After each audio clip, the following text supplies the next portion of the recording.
ನಮಸ್ಕಾರ ವೀಕ್ಷಕರೇ, ಇದು ಚಿತ್ರಕೂಟ ಶಿಶು ಪೋಷಕ್ ಆರೋಗ್ಯ ಸ್ಪಂದನ. ಆರೋಗ್ಯವೇ ಭಾಗ್ಯ ಅಂತ ಹೇಳ್ತಾರೆ. ಮನುಷ್ಯನಿಗೆ ಆರೋಗ್ಯ ಅನ್ನುವಂಥದ್ದು ಬಹಳಷ್ಟು ಮುಖ್ಯ. ಹಾಗಾಗಿ ಇವತ್ತು ನಾವು ವಿಶೇಷವಾಗಿ ಆರೋಗ್ಯ ಸಂಚಿಕೆಯನ್ನು ನಿಮ್ಮ ಮುಂದೆ ತರ್ತಾ ಇದ್ದೇವೆ. ಇವತ್ತು ನಮ್ಮೊಂದಿಗಿದ್ದಾರೆ ಚಿತ್ರಕೂಟ ಆರೋಗ್ಯ ಆಯುರ್ವೇದ ಸಂಸ್ಥೆಯ ವೈದ್ಯರಾದಂತಹ ಡಾಕ್ಟರ್ ರಾಜೇಶ್ ಬಾಯಾರಿ ಅವರು. ಈ ದಿನ ಅವರು ಸೋರಿಯಾಸಿಸ್ ಬಗ್ಗೆ ಮಾಹಿತಿಯನ್ನು ನೀಡಲಿದ್ದಾರೆ ಹಾಗೂ ಅದರ ಪರಿಹಾರವನ್ನು ತಿಳಿಸಲಿಕ್ಕಿದ್ದಾರೆ. ನಮಸ್ಕಾರ ಸರ್. ನಮಸ್ತೆ. ಈಗ ಸೋರಿಯಾಸಿಸ್ ಅಂದರೆ ಸಾಕಷ್ಟು ಜನಕ್ಕೆ ಗೊತ್ತಿರೋದಿಲ್ಲ. ಸೋರಿಯಾಸಿಸ್ ಅಂದರೆ ಏನು, ಅದು ಯಾವ ವಯಸ್ಕರಲ್ಲಿ ಜಾಸ್ತಿ ಕಾಣಿಸ್ಕೊಳ್ತದೆ? ಸೋರಿಯಾಸಿಸ್ ಅಂತ ಹೇಳಿದ್ರೆ ಒಂದು ಚರ್ಮ ಸಂಬಂಧಿ ಕಾಯಿಲೆ. ಅದು ಓಕೆ.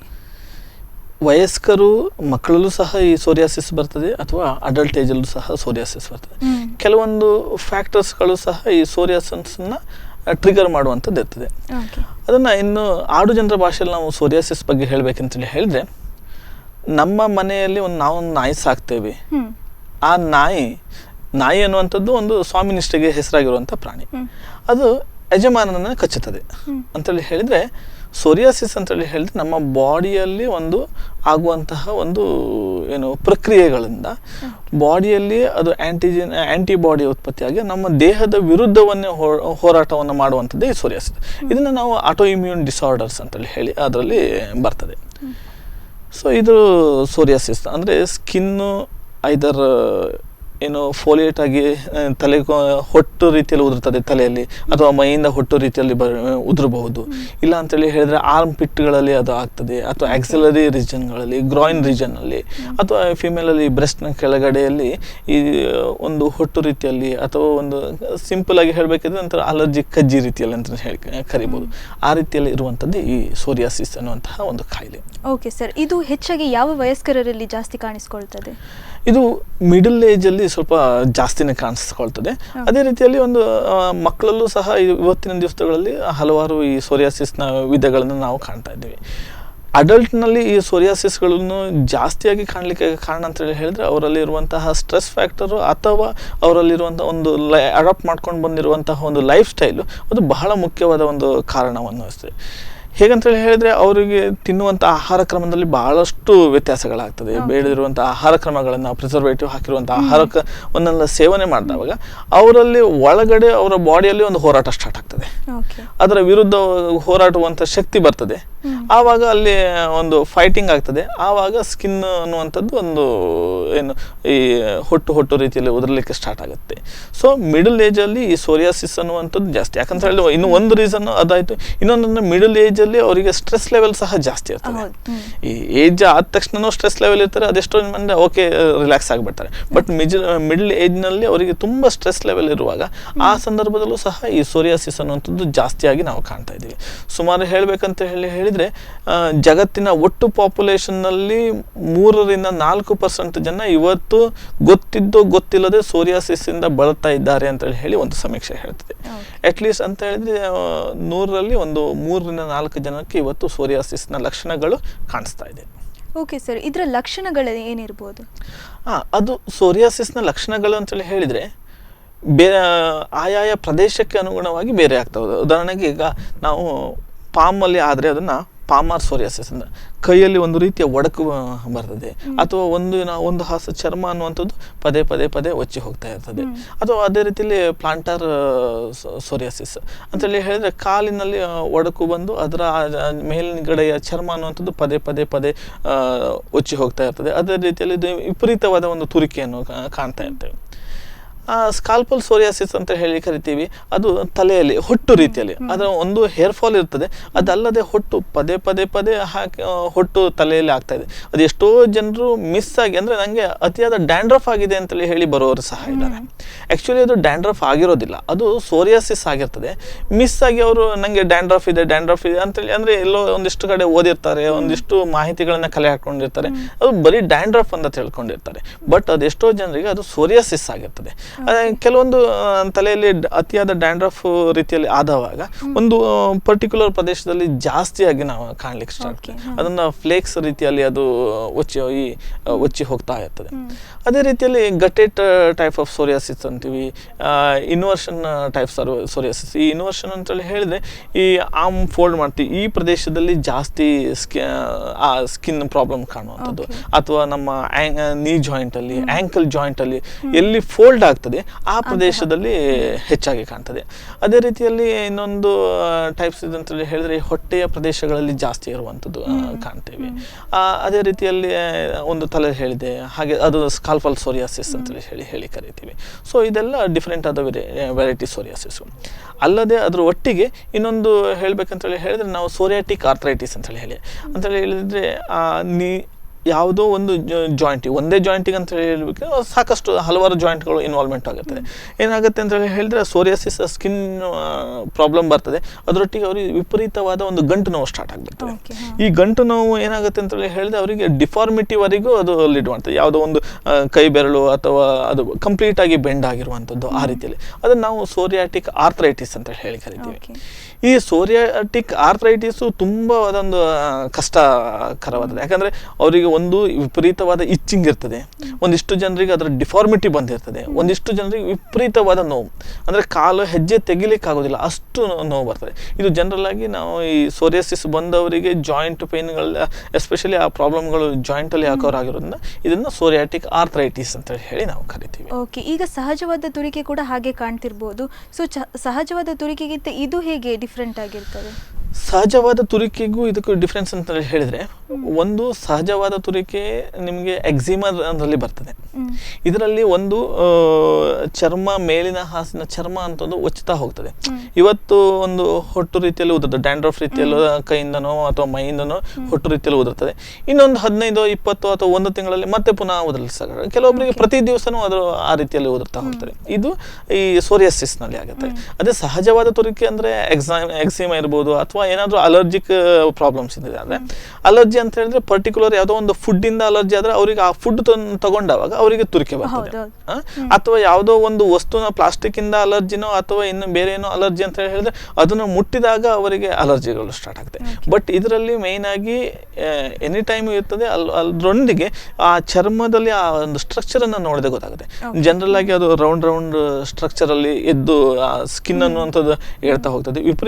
ಕೆಲವೊಬ್ಬರಿಗೆ ವಿಪರೀತವಾದ ತುರಿಕೆ ಇರ್ತದೆ, ಒಂದಿಷ್ಟು ಜನರಿಗೆ ಅದು ತುರಿಕೆ ಇರೋದಿಲ್ಲ. ಸೊ ಈ ರೀತಿಯಲ್ಲಿ ನಾವು ವಿಭಾಗಿಸಬಹುದು. ಅಥವಾ ವೈದ್ಯರ ಹತ್ರ ಹೋದ್ರೆ ಅವರು ಇದು ಸೋರಿಯಾಸಿಸ್ ಹೌದಾ ಅಥವಾ ಸೋರಿಯಾಸಿಸ್ ಅಲ್ಲವಾ ಅನ್ನೋದ್ರ ಬಗ್ಗೆ ಖಂಡಿತವಾಗಿ ಹೇಳಬಲ್ಲರು. ಓಕೆ, ಈ ಸೋರಿಯಾಸಿಸ್ ಅನ್ನೋದು ಒಬ್ಬರಿಂದ ಒಬ್ಬರಿಗೆ ಹರಡ್ತದ?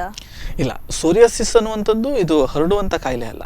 ಇದಂತಲೇ ಹೇಳಿದ್ರೆ ಅವನ ಆಟೋ ಇಮ್ಯೂನ್ ಸಿಸ್ಟಮಿನ ಸಮಸ್ಯೆಯಿಂದ ಬಂದಿರೋದ್ರಿಂದ ಅವನಲ್ಲಿಯೇ ಈ ಸಮಸ್ಯೆಗಳು ಇರ್ತದೆ. ಅದು ವಂಶ ಪಾರಂಪರ್ಯವಾಗಿ ಬರ್ತದೆ. ಅದೆಷ್ಟೋ ಜನರಿಗೆ ಸೋರಿಯಾಸಿಸ್ ಅನ್ನುವಂಥದ್ದು ವಂಶ ಪಾರಂಪರ್ಯವಾಗಿ ಸಹ ಬರುವಂಥದ್ದಿದೆ. ಬಟ್ ಒಬ್ಬರಿಗೆ ಬಂದದ್ದು ಇನ್ನೊಬ್ಬರಿಗೆ ಹೊರಡುವಂಥದ್ದಿಲ್ಲ. ಸೊ ಹರಡುವಂಥದ್ದು ಇಲ್ಲದೆ ಇರೋದ್ರಿಂದ ಅದು ಒಂದು ಒಳ್ಳೇದೇ. ಯಾಕಂದ್ರೆ ಹರಡಿದ್ರೆ ಬಹಳ ಸಮಸ್ಯೆ. ಒಂದು ಫ್ಯಾಮಿಲಿ ಒಬ್ಬನಿಗೆ ಅಂತ ಹೇಳಿದ್ರೆ ಅವರ ಮನೆಯವರ ಎಲ್ಲರಿಗೂ ಸಮಸ್ಯೆಗಳನ್ನ ಬರ್ತದೆ. ಸೊ ಇದು ಹೊರಡುವಂಥದ್ದು ಯಾವುದೇ ಇಲ್ಲ, ಇದು ವಂಶ ಪಾರಂಪರ್ಯವಾಗಿ ಒಂದು ಬರ್ತದೆ. ಇಲ್ಲ ಅಂತ ಹೇಳಿದ್ರೆ ಬೇರೆ ಬೇರೆ ಫ್ಯಾಕ್ಟರ್ಸ್ಗಳು ಅದಕ್ಕೆ ಎಫೆಕ್ಟ್ ಆಗ್ತದೆ, ಅದರಿಂದ ಸಹ ಒಂದು ಬರುವಂಥ ಸಂದರ್ಭಗಳು ಇರ್ತದೆ. ಓಕೆ, ಈಗ ಮನಸ್ಸಿನ ಒತ್ತಡ ಸೋರಿಯಾಸಿಸ್ ಮೇಲೆ ಪರಿಣಾಮ ಬೀಳ್ತದ? ಖಂಡಿತವಾಗ್ಲೂ ನಾವು ಮನಸ್ಸಿನ ಒತ್ತಡ ಅಂತ ಹೇಳುವಾಗ 2 ರೀತಿಯಲ್ಲಿ ನಾವು ಅದನ್ನ ಆಲೋಚನೆ ಮಾಡಬೇಕಾಗತ್ತೆ. ಒಂದು, ಸೋರಿಯಾಸಿಸ್ ಬರಬೇಕಿರುವಾಗ ಮುಂಚೆ ಅವನಲ್ಲಿರುವಂತಹ ಒಂದು ಮಾನಸಿಕ ಒತ್ತಡ, ಮತ್ತೆ ಸೋರಿಯಾಸಿಸ್ ಬಂದ ಮೇಲೆ ಒಂದು ಮಾನಸಿಕ ಒತ್ತಡ. ಉದಾಹರಣೆ, ಫಸ್ಟಿಗೆ ನಾವು ಸೋರಿಯಾಸಿಸ್ ಬರಬೇಕಿದ್ರೆ ಅದ್ರ ಬಗ್ಗೆ ಒಂದು ವಿಮರ್ಶೆ ಮಾಡ್ತಾ ಹೋದ್ರೆ, ಒಬ್ಬ ವ್ಯಕ್ತಿ ಅತಿಯಾದ ಸ್ಟ್ರೆಸ್ನ ಒಳಗಡೆನೆ ಇಟ್ಕೊಳ್ತಾ ಹೋಗ್ತಾನೆ.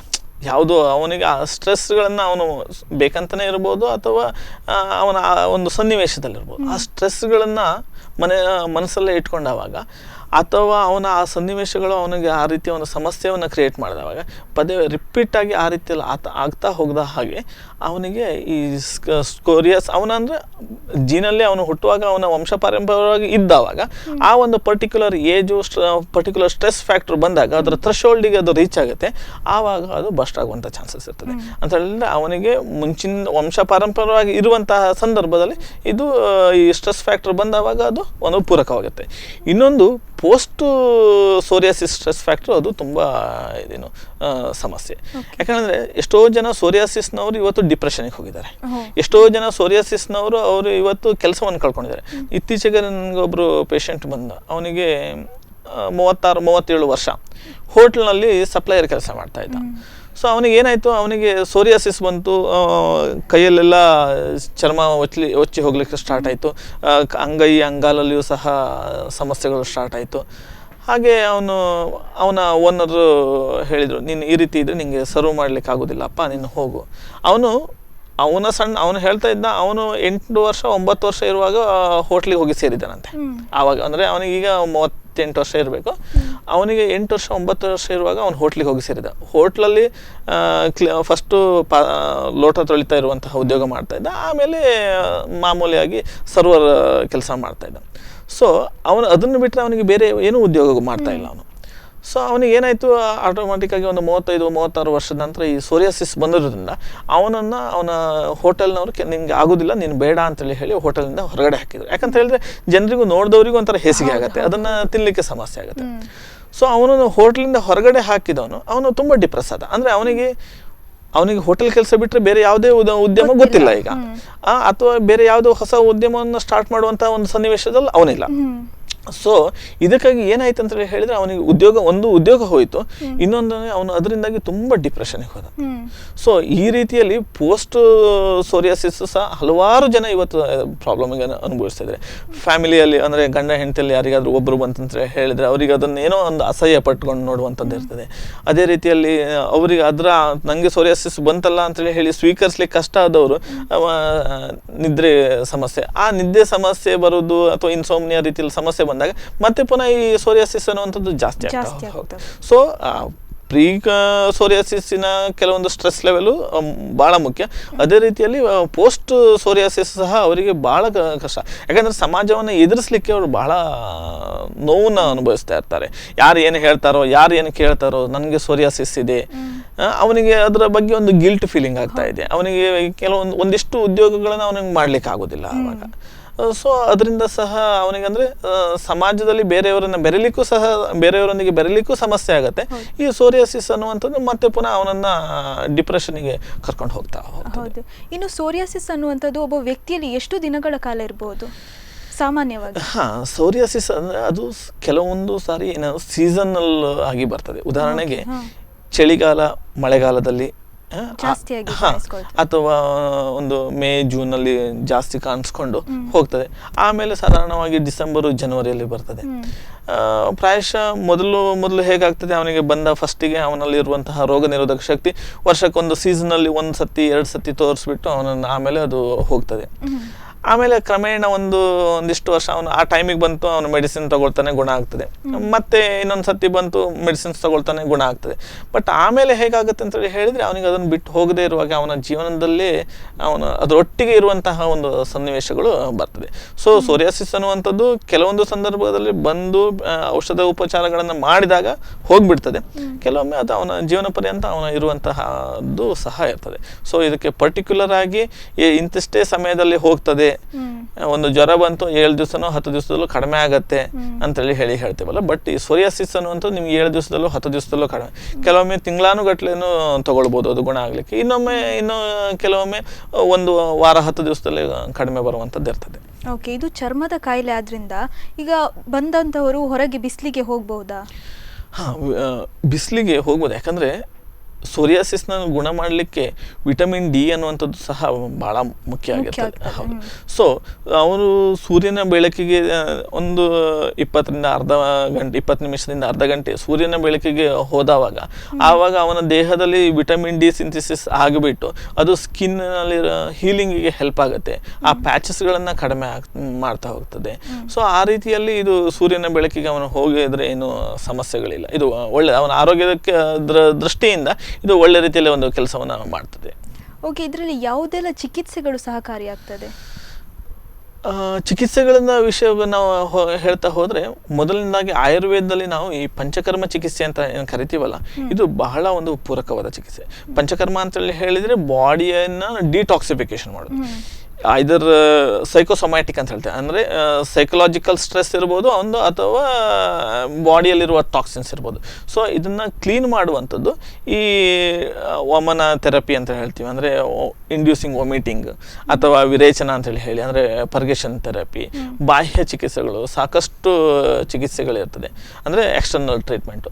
ಸೊ ಅದೆಲ್ಲ ಈ ಸೋರಿಯಾಸಿಸನ್ನು ಈವನ್ ಕೆಲವೊಂದಿಷ್ಟು ನಾನು ನೋಡಿದಾಗ ನನ್ನ ಅನುಭವದ ಪ್ರಕಾರ ಒಂದಿಷ್ಟು ಜನರಿಗೆ ರೂಟ್ ಸಮೇತ ಈ ಸೋರಿಯಾಸಿಸನ್ನು ಸಹ ತೆಗಿಲಿಕ್ಕೆ ಬಹಳ ಅನುಕೂಲವಾಗುತ್ತೆ. ಒಂದಿಷ್ಟು ಜನರಿಗೆ ಸೋರಿಯಾಸಿಸ್ನ ಟ್ರೀಟ್ಮೆಂಟಲ್ಲಿ ನಾವೇನು ಮಾಡ್ತೀವಿ, 3 ವರ್ಷ ತಗೊಳ್ಳಿ ಅಥವಾ 5 ವರ್ಷ ನೀವು ಪಂಚಕರ್ಮ 5 ವರ್ಷಕ್ಕೊಂದು ಸತಿ ನೀವು ಮಾಡಿಸ್ಕೊಳ್ಳಿ ಅಂತ ಹೇಳಿದಾಗ ಅವರಲ್ಲೂ ಸಹ ಉತ್ತಮವಾದ ಒಂದು ರಿಸಲ್ಟನ್ನು ಕಾಣಲಿಕ್ಕೆ ಸಾಧ್ಯ ಇದೆ. ಓಕೆ, ಇದರಲ್ಲಿ ಆರೋಗ್ಯ ಪಥ್ಯ ಎಷ್ಟು ಇಂಪಾರ್ಟೆಂಟ್ ಆಗ್ತದೆ? ಪಥ್ಯಾಹಾರ ಭಾಳ ಮುಖ್ಯ. ಯಾಕಂತ ಹೇಳಿದ್ರೆ ಈಗ ಸೋರಿಯಾಸಿಸ್ ಬಂದವನು ಅವನು ಪಂಚಕರ್ಮ ಚಿಕಿತ್ಸೆ ಮಾಡ್ಕೊಂಡು ಹೋಗ್ಬಿಟ್ಟು ಅಲ್ಲಿ ಅದಕ್ಕೆ ವಿರುದ್ಧವಾದಂತಹ ಆಹಾರವನ್ನು ತಗೊಳ್ತಾ ಹೋದರೆ ಖಂಡಿತವಾಗಿಯೂ ಸೋರಿಯಾಸಿಸ್ ಅನ್ನುವಂಥದ್ದು ಉತ್ತಮವಾದ ರಿಸಲ್ಟ್ಸನ್ನು ಕೊಡಲಿಕ್ಕೆ ಸಾಧ್ಯ ಇಲ್ಲ. ಸೋರಿಯಾಸಿಸ್ ಕಾಯಿಲೆ ಇರುವವನು ಅವನು ಆಯುರ್ವೇದ ಚಿಕಿತ್ಸೆಗಳನ್ನ ತಗೊಂಡ ನಂತರ ಖಂಡಿತವಾಗ್ಲೂ ಅವನು ಪಥ್ಯಾಹಾರ, ಉದಾಹರಣೆಗೆ ಒಂದು ಬದನೆಕಾಯಿಯನ್ನು ತಿನ್ನುವಂಥದ್ದು ಇರ್ಬೋದು, ಅಥವಾ ಒಂದು ಮೊಸರು ಸೇವನೆಗಳನ್ನು ಮಾಡುವಂಥದ್ದು ಇರ್ಬೋದು, ಅದನ್ನೆಲ್ಲ ತ್ಯಜಿಸಬೇಕಾಗತ್ತೆ. ಆ ರೀತಿಯಲ್ಲಿ ಹಲವಾರು ಲಿಸ್ಟ್ಗಳೇ ಇದೆ. ಸೊ ಆ ಎಣ್ಣೆಯಲ್ಲಿ ಕರೆದಂತಹ ಪದಾರ್ಥಗಳು ಅಥವಾ ಈ ಪ್ರಿಸರ್ವೇಟಿವ್ ಹಾಕಿರುವಂತಹ ಫುಡ್ಗಳು ಅದನ್ನೆಲ್ಲ ಅವಾಯ್ಡ್ ಮಾಡ್ತಾ ಹೋಗಬೇಕಾಗತ್ತೆ. ಸೊ ಪಥ್ಯಾಹಾರ ಅನ್ನುವಂಥದ್ದು ಬಹಳ ಮುಖ್ಯ ಆಗ್ತದೆ ಈ ಸೋರಿಯಾಸಿಸ್ನ ಗುಣಪಡಿಸ್ಕೊಳ್ಳಿಕ್ಕೆ. ಸೊ ಅದೆಷ್ಟೋ ಜನರಿಗೆ ಪಥ್ಯಾಹಾರ ಮಾಡದೇ ಇರೋದ್ರಿಂದನೂ ಸಹ ಸೋರಿಯಾಸಿಸ್ ಅನ್ನುವಂಥದ್ದು ಪುನಃ ಉದ್ಭವಿಸುವಂತಹ ಲಕ್ಷಣಗಳು ಇರ್ತದೆ. ಇನ್ನು ದೇಹದಲ್ಲಿ ಹಲವಾರು ಭಾಗಗಳಲ್ಲಿ ಸೋರಿಯಾಸಿಸ್ ಕಾಣ್ತೇವೆ, ಹೆಚ್ಚಾಗಿ ಯಾವ ಭಾಗದಲ್ಲಿ ಕಾಣ್ಬೋದು? ಸೋರಿಯಾಸಿಸ್ ಈ ಹೊಟ್ಟೆಯ ಭಾಗದಲ್ಲಿ ಮತ್ತು ಗಂಟುಗಳಲ್ಲಿ ಸೋರಿಯಾಸಿಸ್ ಅನ್ನುವಂಥದ್ದು ಜಾಸ್ತಿಯಾಗಿ ಕಾಣ್ತದೆ. ಸರ್, ಈಗ ನಿಮ್ಮ ಸಂಸ್ಥೆಯಲ್ಲಿ ಈ ಕಾಯಿಲೆಗೆ ಯಾವುದೆಲ್ಲ ಚಿಕಿತ್ಸೆಗಳಿವೆ? ನಮ್ಮ ಸಂಸ್ಥೆಯಲ್ಲಿ ಸೋರಿಯಾಸಿಸ್ಗೆ ನಾವು ಫಸ್ಟ್ ಅವರು ಕನ್ಸಲ್ಟೇಷನಿಗೆ ಬಂದವಾಗ ಇದು ಸೋರಿಯಾಸಿಸ್ ಹೌದಾ ಅನ್ನೋದ್ರ ಬಗ್ಗೆ ಸಾಕಷ್ಟು ಒಂದು ಇದನ್ನು ಡಯಾಗ್ನೋಸ್ ಮಾಡಲಿಕ್ಕೆ ಮಾಡ್ಕೊತೀವಿ. ಆಮೇಲೆ ಒಂದು ವೇಳೆ ಸೋರಿಯಾಸಿಸ್ ಆಗಿದ್ದರೆ ಅವರಿಗೆ 2 ರೀತಿಯ ಚಿಕಿತ್ಸೆಗಳನ್ನು ನಾವು ಅಲ್ಲಿ ಕೊಡ್ತೀವಿ. ಒಂದು ಅಂತ ಹೇಳಿದರೆ ಇನ್ ಪೇಷಂಟ್ ಆಗಿ ಅಡ್ಮಿಷನ್ ಆಗಿ ಮಾಡಿಬಿಟ್ಟು ಸೋರಿಯಾಸಿಸ್ನ ಚಿಕಿತ್ಸೆ ಮಾಡೋದು, ಇನ್ನೊಂದು ಔಟ್ ಪೇಷಂಟ್ ರೀತಿಯಲ್ಲಿ ಅವರಿಗೆ ಟ್ರೀಟ್ಮೆಂಟ್ ಕೊಡುವಂಥದ್ದು. ಯಾಕಂದರೆ ಈ ಸೋರಿಯಾಸಿಸ್ಗೆ ಇದು ದೀರ್ಘಕಾಲದ ಚಿಕಿತ್ಸೆಗಳ ಅವಶ್ಯಕತೆ ಇರೋದ್ರಿಂದ ಅವರಿಗೆ ಅದನ್ನು ಕನ್ವಿನ್ಸ್ ನಾವು ಮಾಡಬೇಕಾಗತ್ತೆ.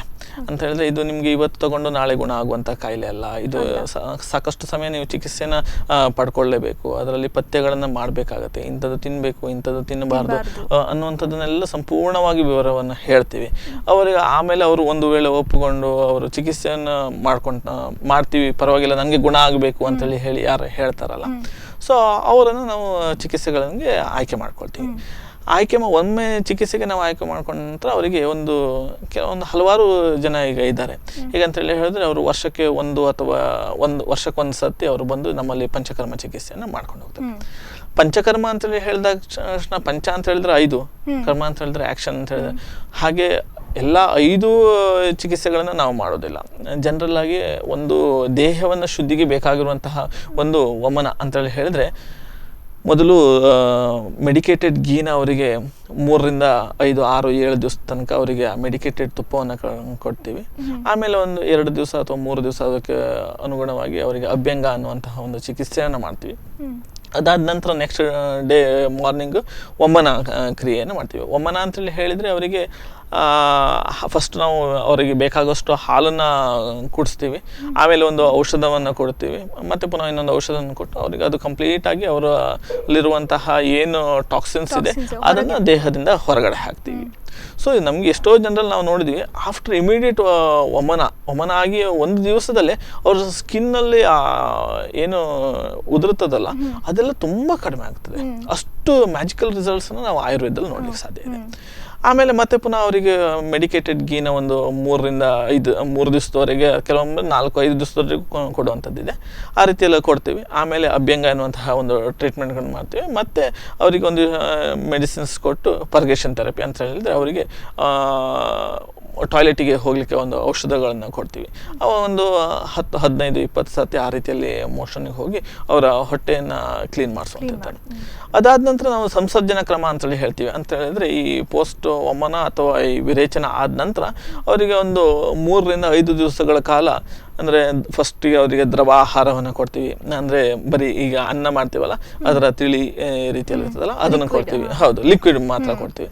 ಆಮೇಲೆ ಸ್ವಲ್ಪ ಸಾಲಿಡ್ ಅದರ ಮತ್ತೆ ಸ್ವಲ್ಪ ಲಿಕ್ವಿಡ್, ಅದಕ್ಕೆ ಒಂದು ಸ್ವಲ್ಪ ಈ ಏನು ಶುಂಠಿ ಈ ರೀತಿಯಲ್ಲಿ ಎಲ್ಲ ಅದಕ್ಕೆ ಬೇಕಾಗುವಂತಹ ಪೂರಕವಾಗಿರುವಂತಹ ಏನು ಮೂಲಿಕೆಗಳನ್ನು ಸೇರಿಸ್ಬಿಟ್ಟು ಆ ರೀತಿಯಲ್ಲಿ ಕೊಡ್ತೀವಿ. ನಿಧಾನವಾಗಿ ಸುಮಾರು 5ನೇ ದಿವಸದ ಹಾಗೆ ಅವರ ನಾರ್ಮಲ್ ಫುಡ್ಡಿಗೆ ಬರುವ ಹಾಗೆ ಅವರನ್ನು ಮಾಡ್ತೀವಿ. ಅದಾದ ನಂತರ ಕೆಲವೊಂದು ಚಿಕಿತ್ಸೆಗಳಲ್ಲಿ ನಾವು ಮೊದಲಿಗೆ ಅಂತ ಹೇಳಿದ್ರೆ ಅವರಿಗೆ ತುಂಬ ಸೋರಿಯಾಸಿಸ್ಸು ತುಂಬ ಹೆಚ್ಚಿಂಗ್ ಇದ್ದರೆ ತಕ್ರದಾರ ಅಂತೇಳಿ ಹೇಳಿ ಮಾಡ್ತೀವಿ. ಅಂದರೆ ಅದು ಎಸ್ಪೆಷಲಿ ತಲೆಯ ಭಾಗಕ್ಕೆ. ಈ ತಕ್ರದಾರ ಹೇಗೆ ಹೆಲ್ಪ್ ಮಾಡ್ತದೆ ಅಂತೇಳಿ ಹೇಳಿದ್ರೆ, ಒಂದು ಅವರಿಗೆ ಸ್ಟ್ರೆಸ್ ಲೆವೆಲನ್ನು ಕಡಿಮೆ ಮಾಡ್ತದೆ, ಮತ್ತು ಇದರಲ್ಲಿರುವಂತಹ ಡ್ಯಾಂಡ್ರಫ್ ರೀತಿಯಲ್ಲಿ ಇರುವಂಥದ್ದು ಸಹ ಸೋರಿಯಾಸಿಸ್ ಈ ಫ್ಲೇಕ್ಸ್ ಏನಿದೆಯಲ್ಲ ಅದನ್ನು ಸಹ ಕಡಿಮೆ ಮಾಡಲಿಕ್ಕೆ ಹೆಲ್ಪ್ ಮಾಡ್ತದೆ. ಸೊ ಅದಲ್ಲದೆ ಅವರಿಗೆ ಒಂದು ಇಷ್ಟು ಅವರ ನಿತ್ಯ ಸೇವನೆಗೆ ಒಂದಿಷ್ಟು ಔಷಧಗಳನ್ನು ಕೊಟ್ಟು ಅವರನ್ನು ಪ್ರತಿ 15 ದಿವಸಗಳಿಗೊಮ್ಮೆ ನಾವು ಫಾಲೋ ಅಪ್ಗೆ ಬರಲಿಕ್ಕೆ ಹೇಳ್ತೀವಿ. ಅವ್ರನ್ನ ಸಂಪೂರ್ಣವಾಗಿ ಎಕ್ಸಾಮಿನೇಷನ್ ಮಾಡಿಬಿಟ್ಟು ಮತ್ತೆ ಫಾಲೋ ಅಪ್ಗಳನ್ನು ಮಾಡ್ತೀವಿ. ಸೊ ಅದೇ ರೀತಿಯಲ್ಲಿ 1 ವರ್ಷ 2 ವರ್ಷ 3 ವರ್ಷ ಪ್ರತಿ ವರ್ಷವೂ ಈ ರೀತಿಯಲ್ಲಿ ಪಂಚಕರ್ಮ ಚಿಕಿತ್ಸೆಗಳನ್ನು ಮಾಡಿಕೊಳ್ಬೇಕು ಅಂತ ಅವ್ರಿಗೆ ಸಜೆಸ್ಟ್ ಮಾಡ್ತೀವಿ. ಹಲವಾರು ಜನ ಈಗಲೂ ಸಹ ನಮ್ಮಲ್ಲಿ ಪ್ರತಿ ವರ್ಷ ಬಂದು ಪಂಚಕರ್ಮ ಚಿಕಿತ್ಸೆಗಳನ್ನು ತಗೊಂಡು ಹೋಗೋರು ತುಂಬ ಜನ ಇದ್ದಾರೆ. ಅವರಿಗೆಲ್ಲ ಉತ್ತಮವಾದ ಒಂದು ರಿಸಲ್ಟ್ಸ್ ಸಹ ಬರ್ತದೆ. ಈಗ ನೀವು ಚಿಕಿತ್ಸೆ ಹೇಳಿದ್ರೆ ಅದು ಎಷ್ಟು ದಿನಗಳ ಕಾಲ ಇರ್ಬೋದು? ಅದು ಜನರಲ್ ಆಗಿ ನಾವು 2 ವಾರದ ಚಿಕಿತ್ಸೆಗಳನ್ನು ಅನುಸರಿಸ್ಕೊಂಡು ಬಂದಿದ್ವಿ. ಸೊ ಅಟ್ಲೀಸ್ಟ್ ಒಂದು 15 ದಿವಸ ಬೇಕಾಗುತ್ತೆ ಚಿಕಿತ್ಸೆಗೆ. ಸೊ ಈಗ ಅಲ್ಲಿಗೆ ಬರುವಂತಹ ಜನರು ನಿಮ್ಮ ಸಂಸ್ಥೆಗೆ ಬರುವವರು ಅಲ್ಲಿಯೇ ಅಲ್ಲಿ ನಮ್ಮ ಸಂಸ್ಥೆಗೆ ಬರುವಂಥವ್ರಿಗೆ, ಯಾಕಂದರೆ ಆ ಟ್ರೀಟ್ಮೆಂಟ್ಗಳನ್ನು ತಗೊಳ್ಳೋ ಸಮಯದಲ್ಲಿ ಅವರಿಗೆ ಪಥ್ಯ ಆಹಾರವನ್ನು ಫಾಲೋ ಮಾಡೋದು ಭಾಳ ಮುಖ್ಯ. ಯಾಕಂದರೆ ಅವನು ಬಂದಿರ್ತಾರೆ, ಅವರು ಔಷಧದಲ್ಲಿ ಇರುವಾಗ ಯಾವುದೋ ಒಂದು ಹೋಟೆಲ್ದ ಫುಡ್ಡು ಅಥವಾ ಯಾವುದೋ ಒಂದು ಟಾಕ್ಸಿಕ್ ಫುಡ್ಡನ್ನು ತಗೊಳ್ಳುವಂಥದ್ದು ಬಹಳ ಅದು ಹಾನಿಕಾರಕ ಆಗುತ್ತದೆ. ಹಾಗಾಗಿ ನಾವು ಅಲ್ಲೇ ಉಳಿಲಿಕ್ಕೆ ಅವರಿಗೆ ವ್ಯವಸ್ಥೆಗಳನ್ನು ಕೊಡ್ತೀವಿ. ಅದ್ರ ಜೊತೆಗೆ ಅವರಿಗೆ ಬೇಕಾಗಿರುವಂತಹ ಪೂರಕವಾಗಿರುವಂತಹ ಆಹಾರವನ್ನು ಅವರಿಗೆ ಪಥ್ಯ ಆಹಾರ ಅಂದರೆ ಆ ಚಿಕಿತ್ಸಾ ಸಮಯದಲ್ಲೂ ಅವರಿಗೆ ಪಥ್ಯ ಆಹಾರಗಳನ್ನು ಫಾಲೋ ಮಾಡಲಿಕ್ಕೆ ಇರ್ತದೆ. ಸೊ ಅಲ್ಲಿಯೇ ನಾವು ಅವರಿಗೆ ಬೇಕಾಗಿರುವಂತಹ ಪಥ್ಯ ಆಹಾರಗಳನ್ನು ಅಲ್ಲಿಯೇ ನಾವು ನೀಡ್ತೀವಿ. ಯಾವುದೇ ರೀತಿಯಾದಂತಹ ಟೀ ಕಾಫಿ ಹಾಗೆ ಏನೂ ಕೊಡೋದಿಲ್ಲ. ಅದಕ್ಕೆ ಪೂರಕವಾಗಿರುವಂತಹ ಏನು ಕ್ರಮಗಳು ಇದೆ ಅದನ್ನೆಲ್ಲ ತಗೊಂಡು ಅವರಿಗೆ ಚಿಕಿತ್ಸೆಗಳನ್ನು ಕೊಡ್ತೀವಿ. ಈಗ ಒಂದ್ಸತಿ ಚಿಕಿತ್ಸೆ ತಕೊಂಡ್ಮೇಲೆ ಅವರು ಎಷ್ಟು ಸತಿ ಕಂಟಿನ್ಯೂ ಮಾಡಬೇಕಾಗ್ತದೆ? ಲೈಕ್ ನೀವು ಈಗ ಹೇಳಿದ್ರಿ ವರ್ಷಕ್ಕೆ ಒಂದ್ಸತಿ. ವರ್ಷಕ್ಕೆ ಒಂದು ಸತಿ ನಮ್ಮಲ್ಲಿ ಬಂದು ನಾವು ಪಂಚಕರ್ಮವನ್ನು ತಗೊಳ್ಲಿಕ್ಕೆ ಹೇಳ್ತೀವಿ. ಕೆಲವು ಸಂದರ್ಭದಲ್ಲಿ 3 ವರ್ಷ ತಗೊಳ್ಲಿಕ್ಕೆ ಹೇಳ್ತೇವೆ, ಕೆಲವರಿಗೆ 5 ವರ್ಷದವರೆಗೂ ನೀವು ತಗೊಳ್ಬೇಕಾಗತ್ತೆ ಅಂತೇಳಿ ಹೇಳ್ತೀವಿ. ಸೊ ಅವರು ಯಾವ ರೀತಿಯಲ್ಲಿ ಪಥ್ಯವನ್ನು ಫಾಲೋ ಮಾಡ್ತಾರೆ, ನಾವು ಹೇಳಿರುವಂತಹ ಡಯಟ್ ರೆಸ್ಟ್ರಿಕ್ಷನ್ಸ್ಗಳನ್ನೆಲ್ಲ ನಾನು ರಿಸ್ಟ್ರಿಕ್ಷನ್ಸ್ ಅಂತ ಹೇಳೋದಿಲ್ಲ, ಡಯಟ್ ಇನ್ಸ್ಟ್ರಕ್ಷನ್ಸ್, ಆ ಇನ್ಸ್ಟ್ರಕ್ಷನ್ಸ್ಗಳನ್ನು ಹೇಗೆ ಫಾಲೋ ಮಾಡ್ತಾರೆ ಅದರ ಬೇಸಿಸ್ ಮೇಲೆ ಅದನ್ನ ಡಿಸೈಡ್ ಮಾಡ್ತಾರೆ. ಸೊ ಅದನ್ನು ಒಳ್ಳೆ ರೀತಿಯಲ್ಲಿ ಅವರು ಅದನ್ನ ನಾವು ಹೇಳಿರುವಂಥ ಇನ್ಸ್ಟ್ರಕ್ಷನ್ಗಳನ್ನೆಲ್ಲ ಸಂಪೂರ್ಣವಾಗಿ ಫಾಲೋ ಮಾಡ್ತಾ ಹೋದರೆ ಖಂಡಿತವಾಗ್ಲೂ ಅವರಿಗೆ ಸೋರಿಯಾಸಿಸ್ ಅನ್ನುವಂಥದ್ದು ಅವ್ರಿಗೆ ವಾಪಸ್ ಬರದೇ ಇರುವಂಥದ್ದೇ ಇರ್ತದೆ. ಬಟ್ ಅವ್ರು ಅದರಲ್ಲಿ 50% ಜನ ಅವರು ನಮ್ಮಲ್ಲಿಂದ ಹೋಗಿ ಒಂದು 2-3 ತಿಂಗಳವರೆಗೆ ಫುಲ್ಲು ಜೋಶಲ್ಲಿ ಇರ್ತಾರೆ. ಆಮೇಲೆ ಸ್ವಲ್ಪ ಡೌನ್ ಆಗ್ತಾ ಬರ್ತಾರೆ. ಅದು ಬೇಡದಿರುವಂಥ ಆಹಾರಗಳ ಸೇವನೆಗಳನ್ನು ಮಾಡ್ತಾರೆ. ಸ್ವಲ್ಪ ಕಾಣಿಸ್ಲಿಕ್ಕೂ ಚಾನ್ಸಸ್ ಇರ್ತದೆ. ಒಂದು 50-60% ಜನ ಕರೆಕ್ಟಾಗಿ ಫಾಲೋ ಮಾಡ್ತಾರೆ, ಅವರಿಗೆ ಏನೂ ಸಮಸ್ಯೆಗಳು ಬರೋದಿಲ್ಲ. ಓಕೆ, ನೀವು ಹೇಳಿದಾಗೆ ಪಥ್ಯವನ್ನು ಕರೆಕ್ಟಾಗಿ ಫಾಲೋ ಮಾಡಿದರೆ ಆದಷ್ಟು ಬೇಗ ಗುಣ ಮಾಡಿಕೊಳ್ಬೋದು. ಖಂಡಿತವಾಗ್ಲೂ ಪಥ್ಯ ಆಹಾರವನ್ನು ಸರಿಯಾದ ರೀತಿಯಲ್ಲಿ ಅವರು ಫಾಲೋ ಮಾಡ್ತಾ ಹೋದರೆ ಖಂಡಿತವಾಗ್ಲೂ ಅವರಿಗೆ ಬೇಗ ಸೋರಿಯಾಸಿಸ್ನಿಂದ ಮುಕ್ತಿಗೊಳಿಸಲಿಕ್ಕೆ ಸಾಧ್ಯ ಇದೆ. ಇಷ್ಟೊತ್ತಿನವರೆಗೆ ಸಾಕಷ್ಟು ಮಾಹಿತಿಗಳನ್ನು ನೀಡಿದ್ರಿ ಸೋರಿಯಾಸಿಸ್ ಬಗ್ಗೆ. ಅದಲ್ಲದೆ ಅದರ ಪರಿಹಾರಗಳನ್ನು ಕೂಡ ನಮಗೆ ತಿಳಿಸಿಕೊಟ್ಟಿದ್ದಕ್ಕೆ ಧನ್ಯವಾದಗಳು ಸರ್. ವೀಕ್ಷಕರೇ, ನೋಡಿದ್ವಲ್ಲ, ಸೋರಿಯಾಸಿಸ್ ಬಗ್ಗೆ ಸಾಕಷ್ಟು ಮಾಹಿತಿಗಳನ್ನು ನಾವು ತಿಳ್ಕೊಂಡ್ವಿ. ಅದಲ್ಲದೆ ನಾವು ಅದಕ್ಕೆ ಪರಿಹಾರಗಳನ್ನು ಕೂಡ ತಿಳ್ಕೊಂಡಿದ್ದಾಯಿತು. ಇದಾಗಿತ್ತು ಈ ಹೊತ್ತಿನ ವಿಶೇಷ. ನಿರಂತರ ಸುದ್ದಿ ಹಾಗೂ ಮನೋರಂಜನೆಗಾಗಿ ನೋಡ್ತಾ ಇರಿ ಸ್ಪಂದನ.